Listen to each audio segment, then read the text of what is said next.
At $10, I want to demand 16 hours of leisure, so I'm willing to supply 8 hours of labor. At $15, I want to leisure for 12 hours, so I'm willing to supply 12 hours of labor. And at $20, I am wanting to demand 8 hours of leisure, so I'm willing to supply 16. Where's 16 here? Right? So this thing right here, let's draw it in red because it looks serious. Right? This serious-looking thing right here is labor supply. So for this particular individual here, as wages rise, this individual is willing to supply more and more hours. Right? So he makes this trade-off. You give me more dollars per hour here, I'm going to work more. If you win the lottery tomorrow, or maybe you won it, anybody win? Because we're having a party at the Claremont tonight if you won, right? So if you won the lottery tomorrow, you'd probably still come to classes, but would you go back to your barista job at Starbucks? No, right? You'd pull a Jerry Maguire, only with $500 million in your pocket. So the point here is there are also individuals where if wage goes up, right, they work less, right? They work fewer hours at a higher wage rate, maybe go home with even the same income, but they work fewer hours. And you see that quite a lot too, right? I used to work for a big consulting firm for a while. You see, the young guys like me working these crazy 100-hour weeks, and you start to see stars. But the partners, while they work really, really hard, they don't work 100 hours a week, most of them, right? So as hourly rates go up, the number of hours can actually go down. This is clearly not true for every partner in a law firm and so on, but in some cases you actually see this. So it's not always true that labor supply is upward sloping. It could actually be bending backwards, which is something I want to look at now because that's really important from a tax policy point of view. So let's think about taxes for a second.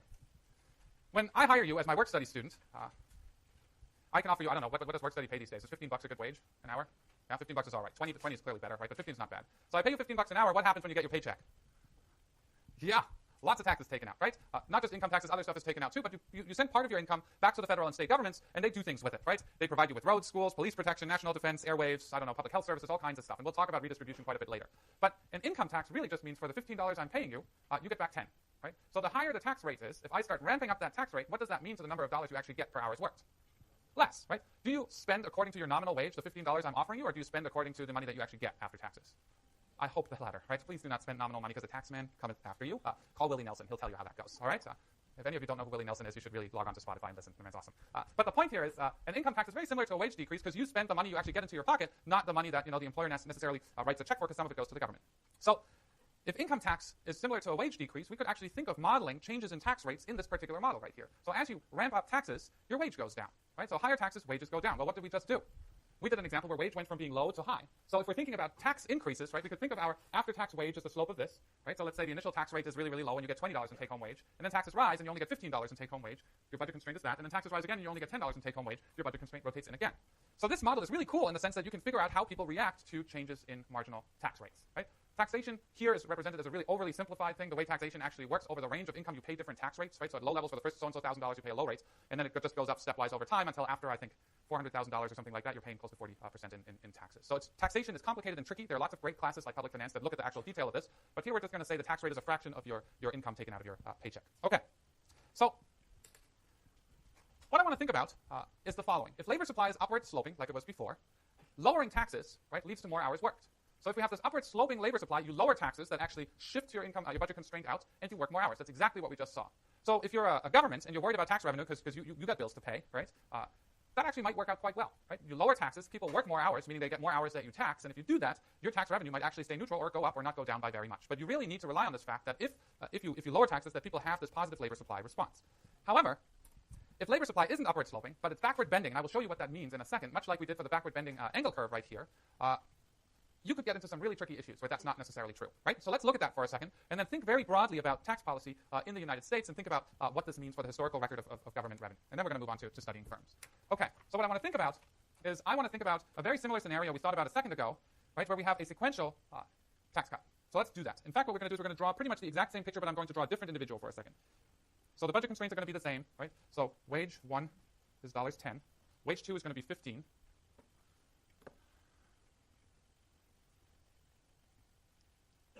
And wage 3 is going to be 20. Okay, so think about this as you start with $20 as your take-home income per hour. Taxes rise, then you get $15, and taxes rise again, and you only get $10. So this scenario here, wage 1 is high tax, wage 2 is medium tax, and wage 3 is low tax. All right, so I want to draw an individual that has preferences that look something like this. So first tangency is going to be here. Second one is going to be here. And third one is going to be here. Let's see if I can draw this. Whew. All right, so start like this. Beauty. Then start like this. Gorgeous. And one more. Oh, on fire today. So this is point A, this is point B, and this is point C here. So what happens, okay? Semi on fire, need a big dot here. So at the point where taxes are incredibly low, right, what do? You're on the top budget constraint right here. You are working 6 hours, okay, making a good amount of money. Then taxes are cut, taxes are raised, not so much on fire anymore. Let me be clear, right? This is high hourly wage, low taxes, medium hourly wage, medium taxes, low hourly wage, high taxes. So we start at low taxes, high hourly wage. You're consuming 6 hours. You're working for 6 hours, consuming 18 hours of leisure. Then taxes get ramped up, right? What happens is you're going to shift over to B, and you're actually going to work more, right? This is very much consistent with individuals where if your real wage goes down, you just have certain fixed costs of running your house, right? Mortgage has got to be paid, kids got to eat, you got to eat, everybody's got to eat, right? So what you do is you just work more hours. So what happens is you move out, and you actually increase your labor supply from 6 hours to 10 hours. Now what happens is taxes get ramped up again, and what this individual is going to do is they're going to shift down to working less than before, namely 5 hours. So 5, 6, and what do we have here? 10. So what does this mean? This means at low taxes, individual works a medium amount. At medium taxes, individual actually works more, but when taxes get really high, the individual shifts back its hours worked and just starts spending more time at home. So that's really easy. It's just 3 different budget constraints with 3 different indifference curves picking optimal bundles. So why, Max? Why do you bother me with this? Oh, it's so awesome. So what do we got here? After-tax wage rates. Well, we considered 3, right? We considered 10, we considered 15, and we considered 20. Now, how much labor did we supply at each of these wage rates? At $10 hourly wage, the highest tax scenario, 5. Okay. At the medium wage scenario, $15, medium tax scenario, you supply 10. Don't get annoyed, this is awesome. And then, if we ramp up taxes really high, wages really low, this individual goes to, 10, 5. That's right, $15, medium taxes 10. And now we're going to the high wage, low taxes, right? C right here, you're going to supply 6. But Max, this ain't no straight line. That's right. This ain't no downward sloping line either. That's right. You know what this thing is? Meet your new best friend. The backward bending labor supply. So this is much like an angle curve for a good where, at low levels of income it's normal and at high levels of income it's inferior. We have a backward bending curve here. What does this mean? This means at relatively low levels of wage, if you increase wages, individuals are going to respond by increasing their hours worked. But as soon as you get to some sort of threshold here, which in the way I drew it is $15, you increase wages more and people start cutting back their hours worked. So you started waffling on about how this is important for tax policy, right? So if you're not the earner, you're not the working man or woman, right? But you're the regulator, you look at this graph differently. You don't think about offering people more or less per hour worked. You're thinking about what happens if I increase taxes, right? So tax increases work this way, right? So tax increase works in this direction because the higher the tax rate, the lower the take-home wage, right? So let's say you're John F. Kennedy, okay? This is not going to work. I'm going to wait. Ignore that this bottom part here exists, okay? You're John F. Kennedy. You're in the White House. And you've inherited an economy with incredibly high tax rates, all right? Incredibly high tax rates. Marginal income tax rate was more than twice what it was today. So you're coming in, young, elected president, looking good, wanting to do something about taxation. One of your economic advisors says, JFK, I read this thing about a backward bending labor supply issue. I think what we can do is we can increase taxes, and what will happen is people will actually work a little bit more, right? So JFK goes, I don't want to increase taxes, right? I want to decrease taxes. So fast forward a little while and pick a different starting point. Somebody who inherited a White House where taxes weren't so high and wanted to decrease taxes was Ronald Reagan, right? One of my colleagues was on his Council of Economic Advisors, so there's a picture of him in younger years shaking his hand. What if Ronald Reagan decreases taxes? Well, if you're at a lower point and you decrease taxes, are you going to get the same labor supply response as John F. Kennedy? Right? The answer is no. It depends on where you start, right? Where you start really, really matters. So if taxes are really high and you're JFK and you start cutting taxes, right, increasing people's real wages, which is a good thing. People like it when you cut their taxes.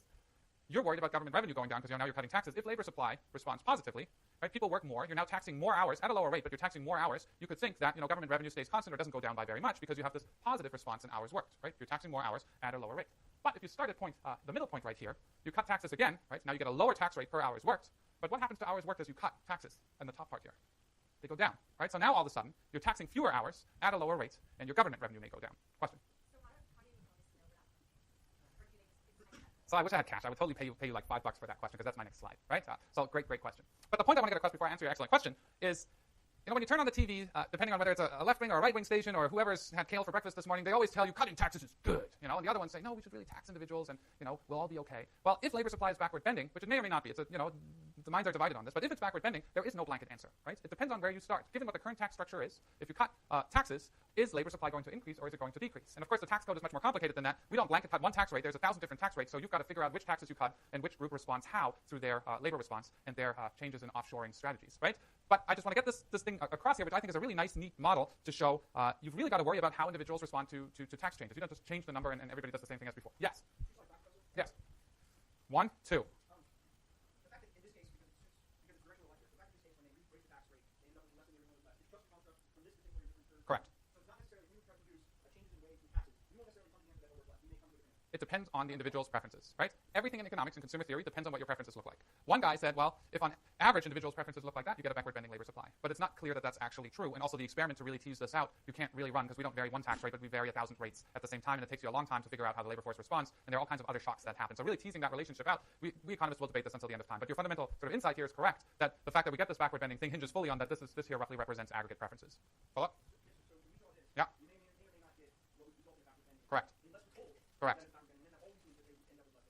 Correct. Correct. So if I told you, draw me a set of indifference curve and budget constraints consistent with backward bending labor supply, you would draw something like this, right? You would draw exactly this, pretty much.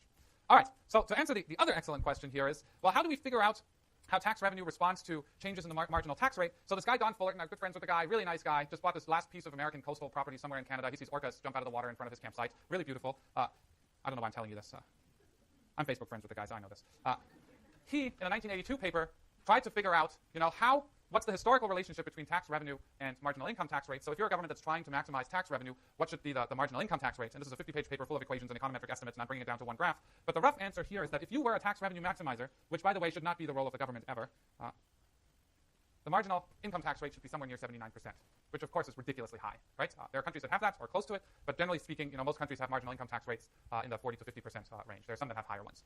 But again, and we'll talk about this when we talk about government, and for those of you who've taken macro, you've, of course, thought about this. What's the role of government? The government provides public goods, right? Produces certain services that nobody else will produce at reasonable rates, and has some sort of redistributional role, right? It takes some money from the extremely wealthy and hands it back to less fortunate individuals, and we could have a long discussion about whether that's the right thing or not, but that's really a value thing, and I'm not smart enough for these types of discussions, all right? But Alan Karras is. So the notion here is, I'm just joking, I'm happy to have that discussion with you. I might not be smart enough for it, but I'll have the discussion. So that sort of answers your question not perfectly well, but you can sort of figure out what's the response of, what's the trade-off between changing that rate and looking at observed labor supply patterns and translating this into revenue, and you can then figure out by tax rate roughly what your revenue would be. Again, you're dealing with a system with 300 and some million individuals in it, each facing different tax structures at the state, federal, and local level, so this thing is much more complicated than this individual picture, but the most common tax we all pay is income or payroll tax, so this is something that really relates to that. Yeah. So I'm trying to figure out how many hours will individuals work if they had a certain take-home wage per hour, right? That's what I'm trying to predict. Once I know that, and I know what nominal wages are, then I can figure out what the right tax number is, and using that labor supply response, translate into tax revenues, and then plot tax revenues against the marginal tax rate, which is that tau number. Right? But in reality, it's much more of an accounting exercise because tax codes are written by accountants, not economists, unfortunately. Economists should just write everything. Okay, so take your right hand and go like this. Good job. You've made it through theory of the consumer, all right? We're now going to move on to theory of the firm, the other side of the market. So in case you're confused, theory of the consumer is the demand side of the market. Theory of the firm is the supply side of the market. So we'll spend a little bit more time on this, and then for the rest of the class, we're going to put the two together. I will show you what happens if everything's perfectly competitive and wonderful, and unicorns will start running through the back door and jumping around and dancing, and then I'll tell you the perfectly competitive market is really just a benchmark and a piece of fiction, and then we will start figuring out what happens if we deviate from the perfectly competitive model and what this means for human welfare, right? In case you're worried that you've got some sort of guy with an agenda in front of you, this is standard economics that you would learn at the University of Chicago as well, all right? So this is not some Berkeley version of this. This is everywhere. All right. In case you don't know, the University of Chicago is Milton Friedman's home department. Milton Friedman and I were neighbors. When I first lived here, I lived in Nob Hill, and I would always, donate like $100 to my favorite presidential candidate, and then you can look up online who your neighbors are, and then I saw somebody spending significant amounts of money on the other candidate. So I was like, who's this Milton Friedman guy? Oh, I was like, oh, yeah, Milton Friedman. That would make sense. Okay. So brilliant economist, clearly, right? But we could talk long about Friedman, and I don't want to do that right now. Firms and production. So this is going to be easy. The rest of this lecture is going to be really easy, and next time will be really painful. What's a firm, Max? A firm is any organization that converts inputs into outputs, right? So each textbook uses a factory that makes widgets. Widgets is nothing. It's a fictional thing. It's boring, right? I refuse to use widgets as a unit for anything. So we'll produce real things here. But this could be combining labor and capital, meaning think of Starbucks. You're taking labor, the barista, and capital, the espresso machine. And if anybody here says espresso, taking 5 points of your exam. It's espresso, right? It's not espresso. So there's a website dedicated to this. Just like you don't use Comic Sans ever. All right, an organization that converts inputs, so labor and espresso machines, into outputs. Delicious coconut milk, no foam flat whites. Whatever it is you're consuming. Could be a cab driver in a cab.